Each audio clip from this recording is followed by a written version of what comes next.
Hey, it's your girl Nicole, and you're listening to the Risers Hub podcast. Welcome. Hey, it's your girl Nicole, and welcome to the Risers Hub podcast. Joining me today is the lovely Michelle Meeks, holistic and integrative health and wellness coach and owner of Revolve Fitness in Encinitas. You probably remember her from our stress episode. So today we are going to talk about navigating or prepping yourself for premenopause and menopause in the most unconventional way, and we will touch on some conventional ways.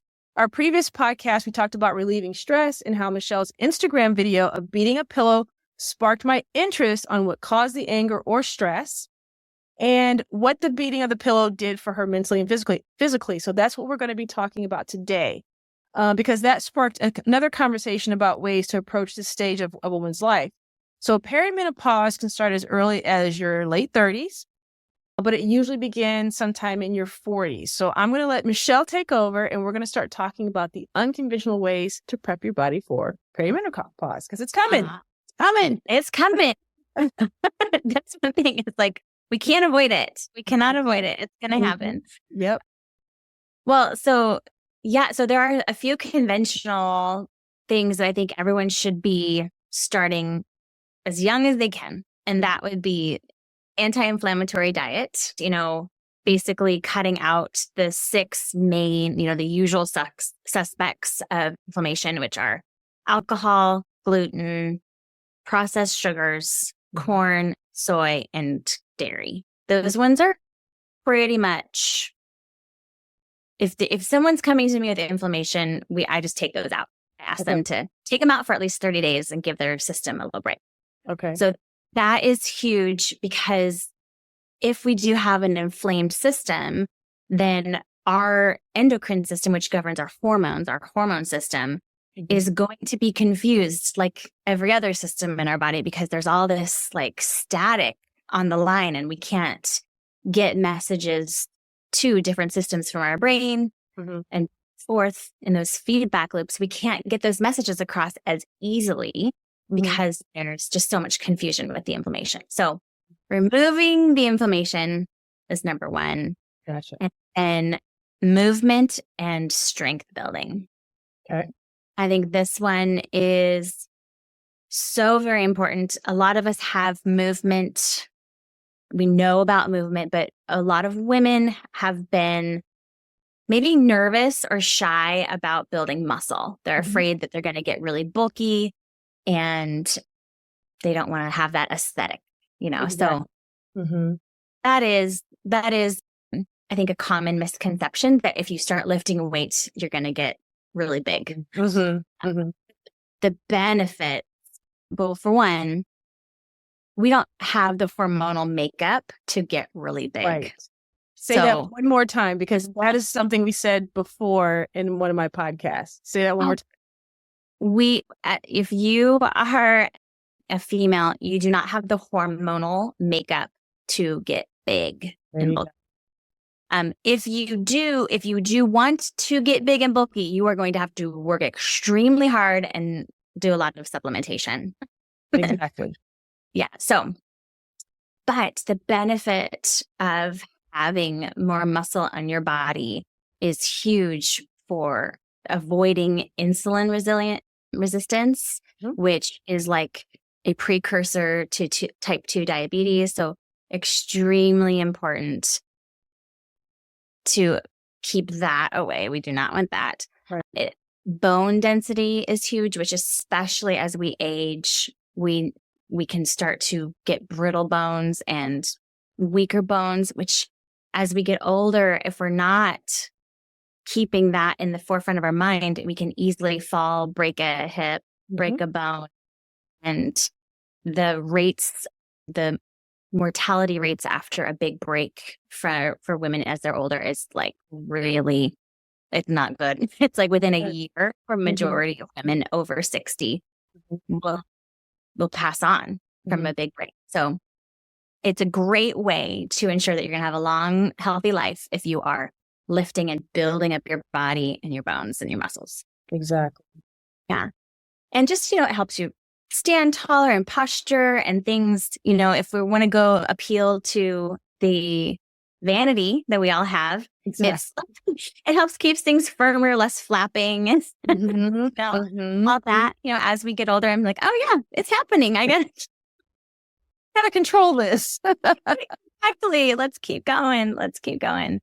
So those are the two, like I would say, for sure, these things. And then if you want to get into like supplementation, like making sure that your vitamin D levels are really good, because, most people don't get outside enough to get it naturally. So it's a super quick little blood test. Yep. You can knock that out and see if you're in the range or not. And then if you're not, you can just add a little bit of supplementation in. You do want to make sure that you're following the doctor's orders on that, because you can overdose on vitamin D supplementation. Exactly. Not from the sunshine, but from supplements. Exactly. And it's interesting because let me just go back a little bit, because you said anti-inflammatory diet. That's the first thing. The second one is exercise. So movement and strength building. And again, I'm going to like make this so important every time we mention it, is that you cannot become Incredible Hulk because you're lifting a few weights. It can prevent injury. It can get you in the habit of working out on a consistent basis, so that once you get to a certain age, you won't lose muscle so fast. And there's one thing that I've noticed in the 40s and 50s and 60s is that your muscle density, it decreases. So like it's really hard to rebuild muscle, or it takes a lot longer to do that. So if you're in the habit of doing that now, then it won't be hard when you get to your 40s, 50s, and 60s, because you're doing it on a consistent basis. And because of the vanity aspect of it, yes, it's great to look good, but it's better to be healthy. So I know with my mother growing up, she would never lift any weights because she's like, I'm going to be Incredible Hulk and I don't want big muscles. And I'm thinking, you'll never become Incredible Hulk. And she still believes that. But what she does now is when she's moving around, I think she's in her late 70s, she's lifting things up, and she's making sure that what she's doing during the day, she's keeping herself busy and she's keeping the movement in her life, and she gives herself an hour and a half.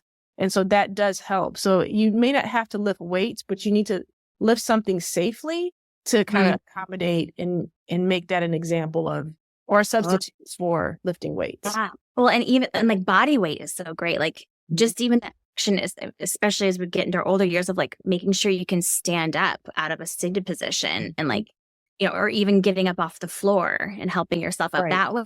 That there's lots of ways where you can just be really functional in the way that you are moving and practicing at that, because who doesn't want to, like we want to be able to get up out of a chair.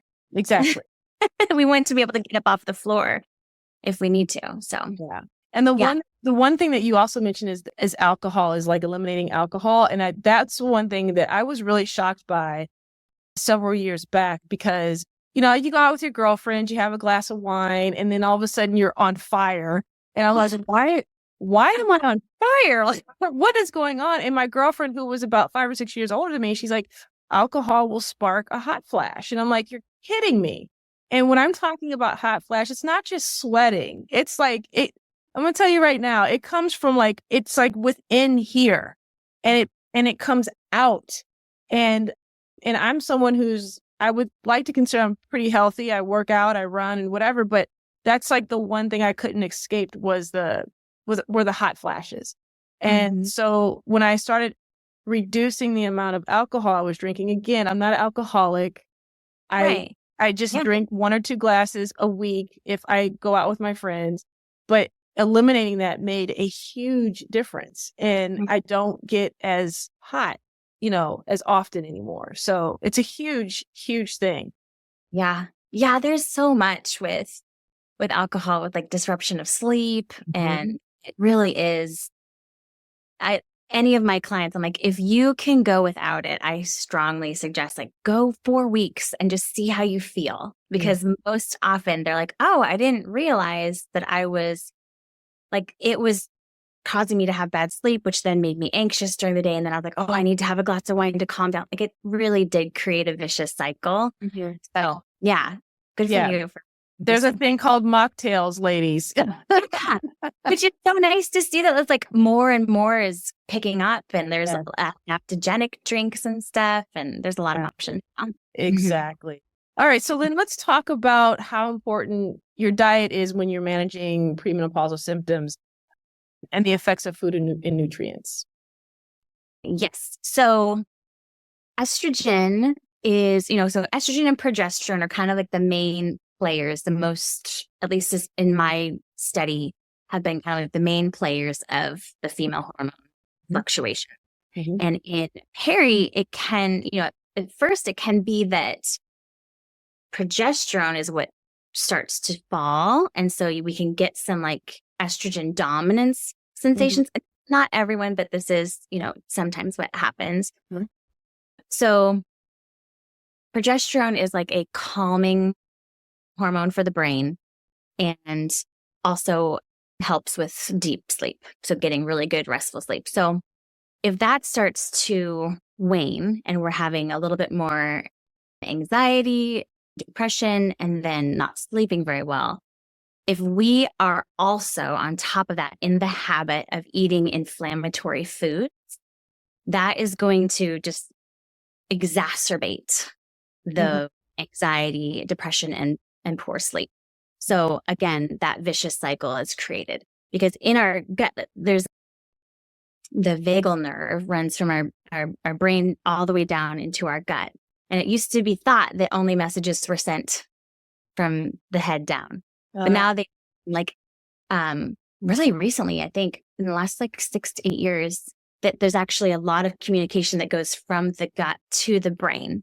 And so if there is a whole lot of inflammation in your gut, there's going to be inflamed messages going to your brain. So again, exacerbating the problem, if we at least don't have that inflammation going on in our gut and we have a smooth system, then it's going to be a whole lot easier for our body to regulate and go, oh, okay, maybe that I'm not my anxiety. Maybe I'm not my depression. Maybe I'm just experiencing this and I can get the help I need through lots of different avenues.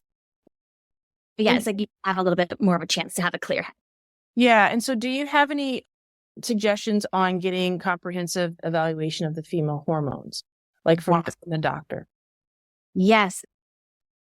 Cycle mapping. Okay. It is a really good idea to do in the 30s for sure. In your 30s, it's the most comprehensive in my opinion. The bummer is that there's so many women on birth control and you cannot do it if you're on birth control. Really? Okay. Yeah. So because the birth control is synthetic and it's messing with the hormones. Gotcha. But if you are not on birth control and you are still having a period, then a cycle map is a great way to get that baseline to see what is your regular cycle. And it's saliva taken at different points throughout your 30-day period. Okay.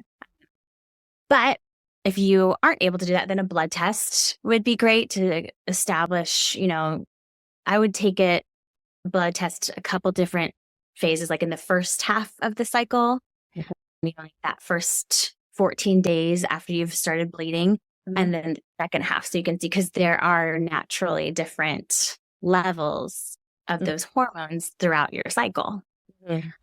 So taking a blood test of estrogen and progesterone, there's so many systems that also play in, so many. Thyroid, there's so many. Your cortisol levels are huge to see how your body is handling stress and how that might be affecting it. Yes.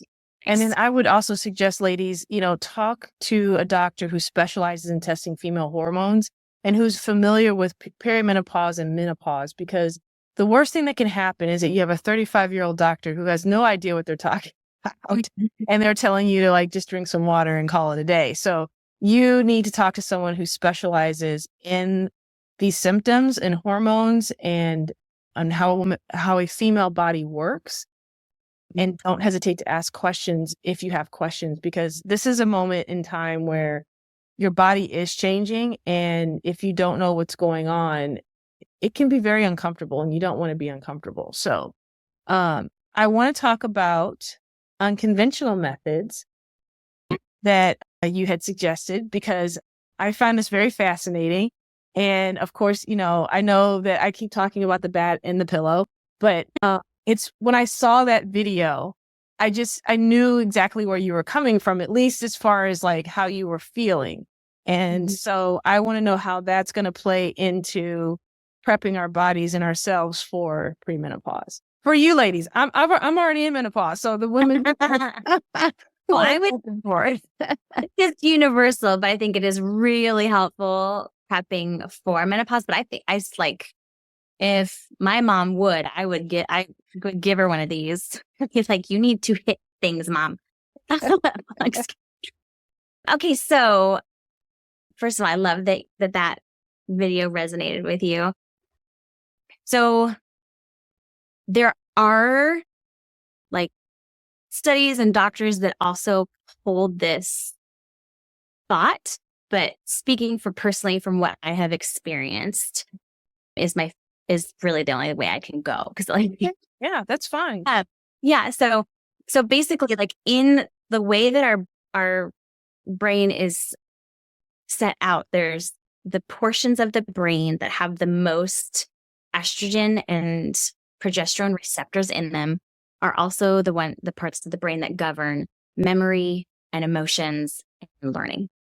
And so when we are in this fluctuating time with these hormones, estrogen and progesterone going in balance and all that, right. Memories and emotions that we have shoved down from our learnings, most women in the Western world have been taught that they need to be quiet, they need to be good, they need to be ladies, they need, nice, all these things to just kind of keep things down.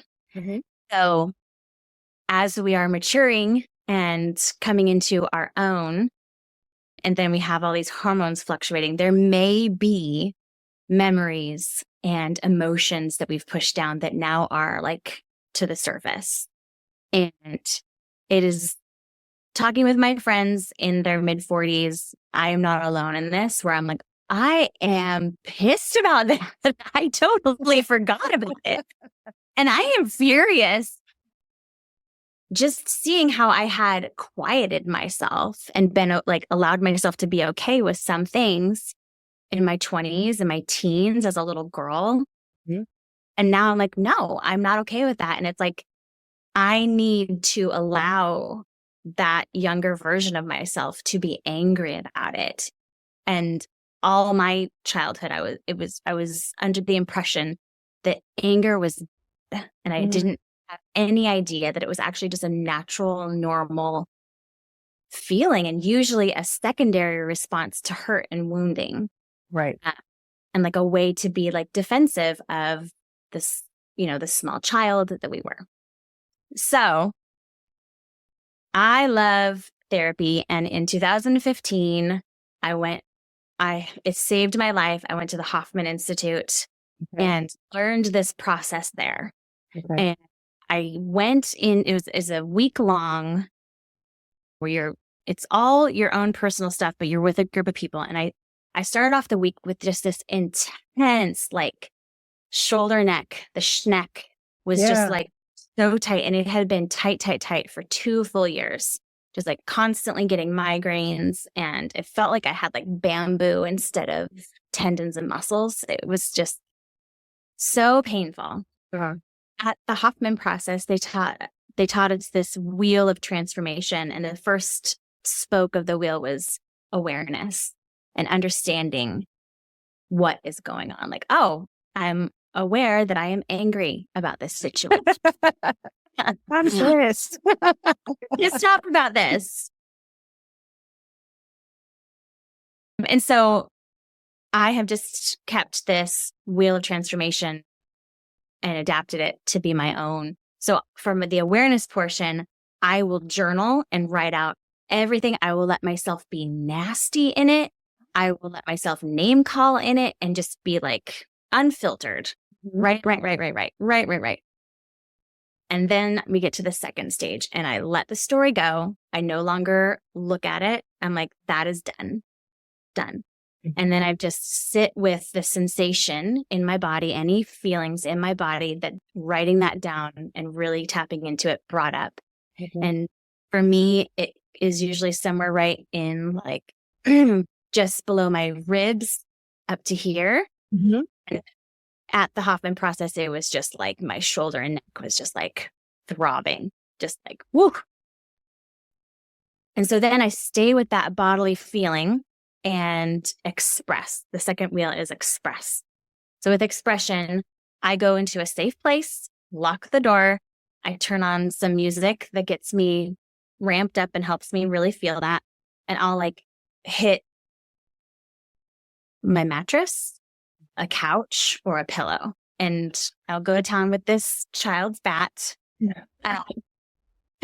And just really feeling that the sensation in my body until I feel like it's dissipated. And I'll let myself be vocal, any kind of like grunting that needs to come out when I'm hitting it, or cry, scream, whatever it needs, like just letting it come out and disconnecting the story, just kind of getting into more like my animal self. Yes. Letting it go.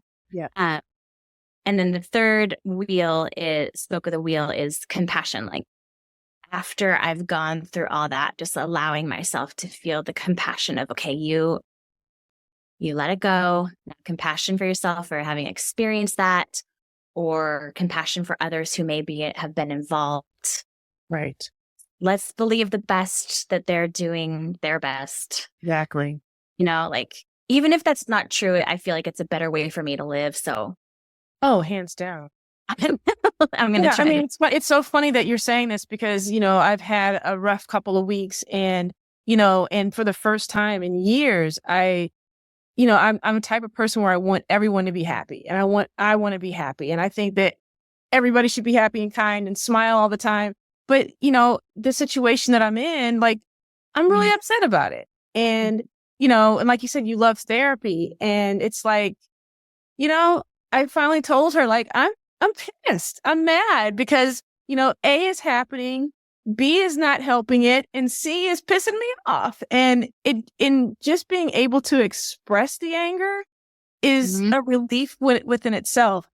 Having said that, the reason why, and Michelle, correct me if I'm wrong, the reason why we're talking about this process right now is because when you are getting from perimenopause to menopause, and when you're in menopause, your body is going through stress.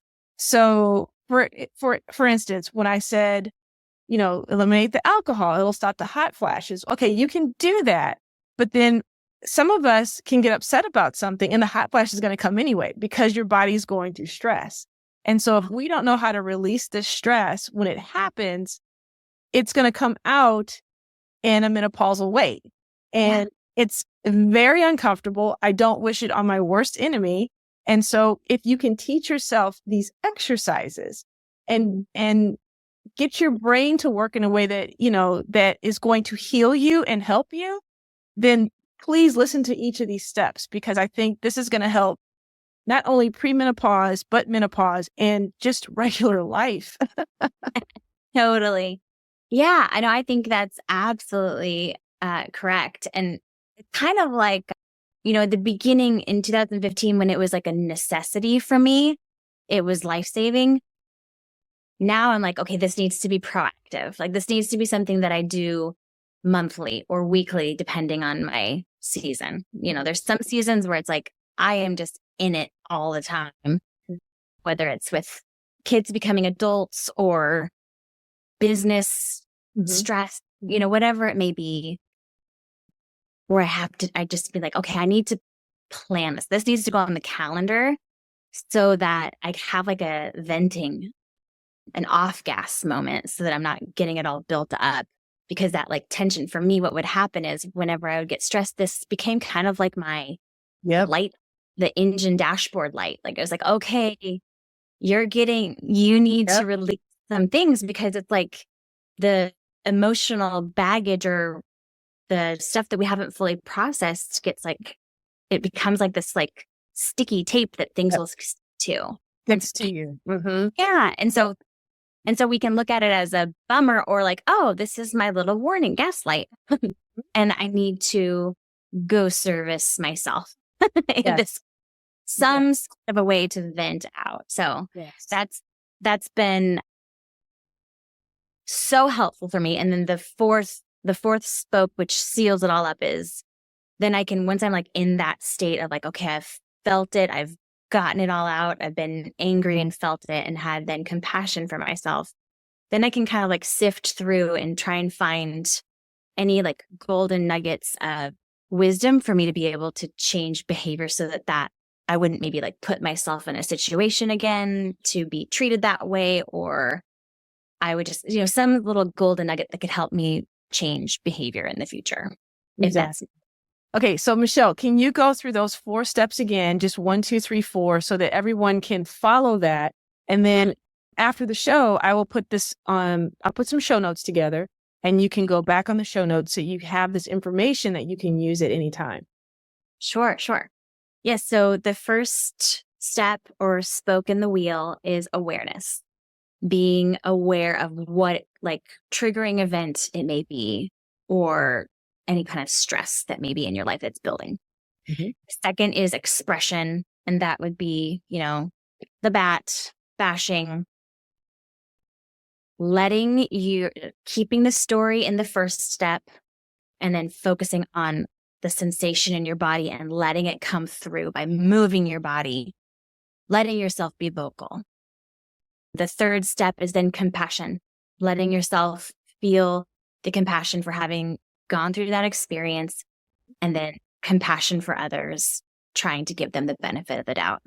Yeah. And then the step or spoke in the wheel is change behavior. So like going through and being like, okay, how can I grow from this experience? Okay. And then in terms of other unconventional approaches, how do you feel about the mind-body practices of like yoga and meditation and Tai Chi? Like, give me some ideas on how you feel about that as well. I think they're beautiful. They're so helpful. So my husband in 2017 was diagnosed with Hodgkin's lymphoma. And I have been a gym rat since my early 20s. And I think I was 38 at that time. But when he started chemotherapy, I couldn't go into the gym. It was like I would run into people I knew and I didn't want to talk to anybody, but I could go to hot yoga. Mm-hmm. It's just the sweat. It was like nobody could tell if I was crying because everybody's got red faces anyways. And so that became like a full year of just hot yoga, because I was like, this is the only, I felt like I got wrung out in there. Yes. And it was so wonderful. I love yoga. And I mean, there's so many, I think the most popular one would be The Body Keeps the Score. Okay. But just the books about how we do store traumas, emotional baggage, tension in our tissues. Mm-hmm. And so any way we have access to that, like some people are going to hear me say I take a bat to a mattress and be like, she is like, no, do not want. They haven't been through it yet, Michelle. That's what their problem is. Maybe in a few years they'll be like, okay, I'm getting that bat. But there's going to be different things that, relate. Like you are an amazing runner.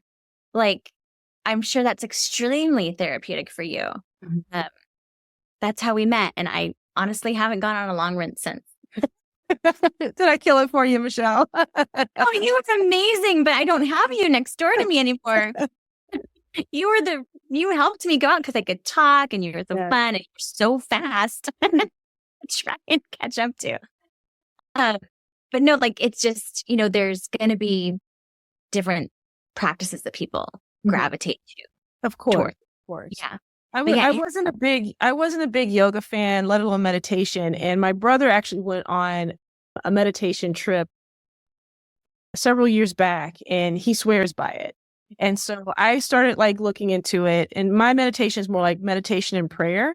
So I do take that time to have at least 10 minutes a day where I'm sitting there meditating, praying, asking, for a good day, a happy day, of course.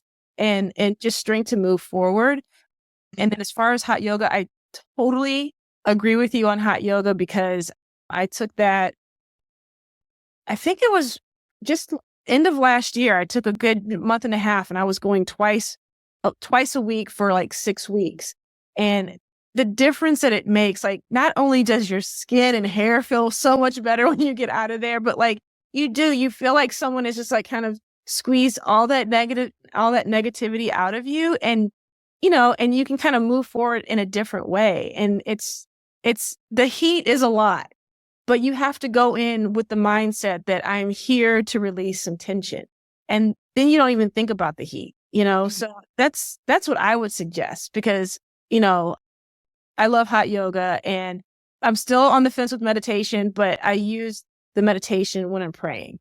So, I'm on the fence with it because my mind is always going and I always want to do something. But I think if I could calm myself down a little bit more, I would appreciate it more, but I'm just not in that headspace still yet. So, yeah. Have you ever tried just like meditative practices where it's not like necessarily like clear your mind, but like almost like I'm doing the dishes and you're just like really maybe it's more mindfulness would be the word. Yeah. Like really mindful of your actions, like feeling your feet in the shoes. Like, yes, I do that when I start thinking of the past. So if something in the past comes up that's not necessarily positive, I say, okay, Nicole, what's bringing this up? What are you doing right now? And then I'm like, oh, I'm driving my car or I'm taking a walk. And I focus on what I'm doing at that moment to get rid of whatever it was that was brought up in, whatever triggered it, whatever was brought up in the past and let it go. That's the one thing I've been telling people in the past couple of weeks, talk to yourself and tell yourself, I need this. So that's what helps me. Isn't it interesting that in the car, we tend to have like a lot of things come up? I think that has to do with the fact that like we can go into autopilot and tap into our subconscious so much in the car. And I think that in my readings that I've done, like our subconscious really does run the show. Okay. Like if you think of it, it's kind of like the behind the scenes, the director on the stage is our, what we're aware of, but back behind the stage is the person pulling all the strings, and that's our subconscious. And so if we can have those opportunities, like you're saying, like taking that opportunity to be like, oh, this was just brought forth to me from my subconscious, and you actually then deal with it, then you're aware of what's running your show. Exactly. Yeah. And not just out of that shadow.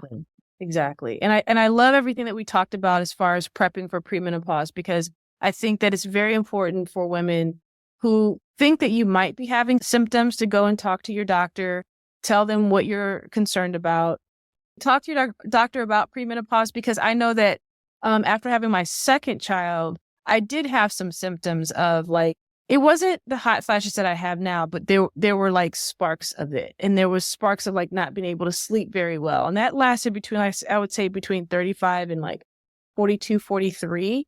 And then the hot flashes really came about probably in the last 2 or 3 years. And for a while there, they were very uncontrollable. You'd be sitting there and all of a sudden you're just drenched in sweat.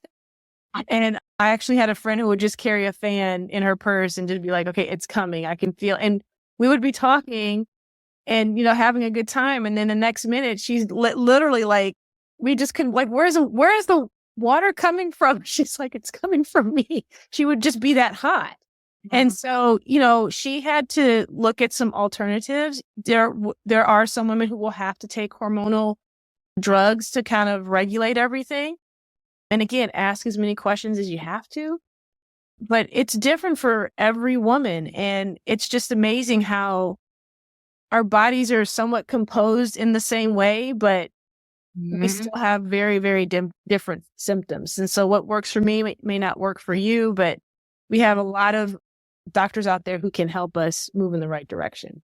I'm so glad you said that, because there unfortunately was a study in the 90s by the Women's Health Initiative that kind of went awry and made a lot of people scared of hormonal replacement therapy. And that's really been walked back over the last 10 years. but it hasn't really like the damage has kind of been done in a Exactly. lot of ways. So I'm so glad you say that, because yes, absolutely. There's lots more doctors who are coming to it. Mhm. And so you may have to like find, talk to interview a few doctors before you can see, like, because some have been educated to kind of not believe women and their symptoms and say it's all in your head. It's like, no, actually I am experiencing this. And, Right. like you may have to find a couple doctors or go through a couple doctors, but And let me tell you what it kind of looks like too. So say you're a person who's been on birth control for a while. You don't want any kids, you're on birth control. And then this is what happened to me. So then I got off birth control for a while because, I don't have a partner at this time, and it wasn't that important. So I got off of them for a while. And then that's when the hot flashes came fast and furious. And everything else that comes with menopause came fast and furious. So excuse my language, but I got my ass back on the birth control pill because it regulated a lot of my hormones, and I felt more like I was back in tune with my body. So when I moved from California to the East Coast and I had to renew my birth control, they didn't allow me to do that. And I was kind of upset because, first of all, the doctor was young. She didn't even bother to read what the other doctor had prescribed for me. But at the same time, what I had to look at was the other doctor that I had in California was going to move me into a different way of taking care of my hormones and get rid of the birth control, because sometimes the birth control isn't good for you when you're over 50 years old, because it can cause a whole bunch of other stuff. Like you said before, it's a synthetic. So instead of putting me on hormone replacement, I went ahead and decided to stay off of it. I stopped having a period, and I'm okay. I do have the hot flashes, but not like I had them before, because I have to watch how I eat and what I'm drinking, and taking care of myself and making sure that I work out every day. And I really mean every day. So again, I'm a gym rat. I am a crazy runner, but the days that I don't work out, I'm walking. So I take a long 20-minute walk. I get my vitamin D. I get the extra. That's exercise for me. I have a girlfriend who's very active with gardening, and that's her exercise. So it could be something as simple as gardening and walking to, yes, I go to the gym 6 times a week and I take a day off. So I'm giving you this example because, when you're going through perimenopause and you're going through menopause, your body is going through a change, but mentally you're still stuck in when I was 35 or when I was 38. But when you're having when your body is giving you that engine light, like you said, your neck, mine's my lower back, you have to pay attention to these things because it'll keep affecting you if you don't take care of it.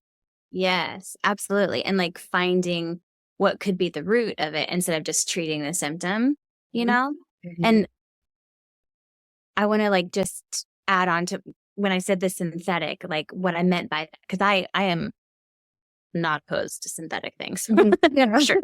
I love natural. There's a place for synthetic, but it just meaning that when we give our body, like we can do the same thing if we take melatonin every night to fall asleep.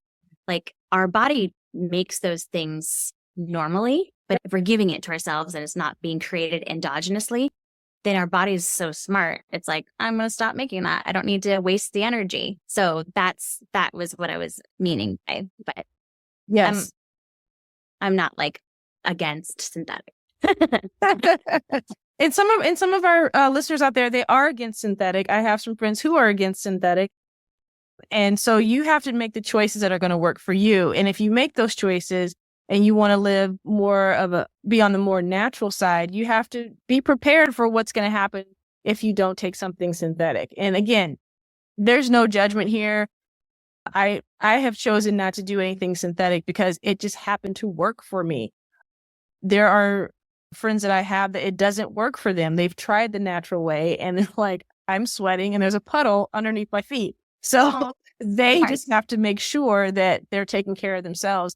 And if there's anything that's alarming when you take the synthetic, you have to listen to your body and you have to get back to that doctor. Absolutely. I love it. I love that. Thank you, Michelle, so much for being here. I totally appreciate it. I hope you have a great day, and I cannot wait to talk to you again. Thank you, Nicole. Hey, thanks for tuning in. Remember, this podcast is meant for both education and entertainment purposes only. I am not a licensed therapist, so it's crucial to consult your physician, psychotherapist, or qualified health professionals for personalized advice. Until next time, take care. If you're enjoying this podcast, I would like to ask you to please subscribe, like, and share. That's what they told me to do at the end of this podcast. So could you hook me up? Thanks. Bye.